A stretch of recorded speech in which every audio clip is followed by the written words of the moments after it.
தேவனுடைய வசனம் ஸ்தோத்திரம் உண்டாதாக. இங்கேயே இயேசு சொன்ன வார்த்தை என்ன அப்படின்னா, தேவ வார்த்தையை கேட்டு இதயத்தை செய்ய வேண்டும், அதை காத்துக்கொள்வதே அதிக பாக்கியவான்கள் என்று சொல்லி பார்க்கிறோம். அது என்னன்னா, கர்த்தருடைய வார்த்தையை இதயத்தில் வைத்து அதை பாதுகாக்க வேண்டும். அப்படி இருந்தால் they will be blessed. அவர்கள் ஆசீர்வதிக்கப்படுவார்கள், பாக்கியவான்கள், பாக்கியத்தை பெற்றுக் கொள்வார்கள். கர்த்தருடைய வசனம் ஸ்தோத்திரம் உண்டாதாக.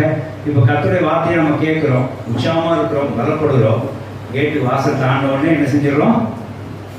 யாராவது ஃபோன் பேசுனா இந்த சப்ஜெக்ட் இங்கே மறந்துடும்.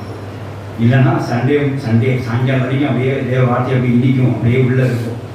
மண்டே மார்னிங் பிறந்த உடனே நம்முடைய ரெகுலர் பிரச்சனை ஸ்டார்ட் ஆகிடுது, இதை விட்டுருக்கும். இப்படி தான் நடக்கும். ஆனாலும் இந்த வருஷத்தில் ஒரு வாக்குத்தத்தம் இருக்கிறோம். அந்த ஒரு 2 வாரத்துக்கு வாக்குத்தத்தை வைத்து விடுவோம். 11-12 மாதங்களுக்கு வாக்குத்தை நம்ம நினைவுறுத்திக் கொள்கிறோமா? கிடையாது.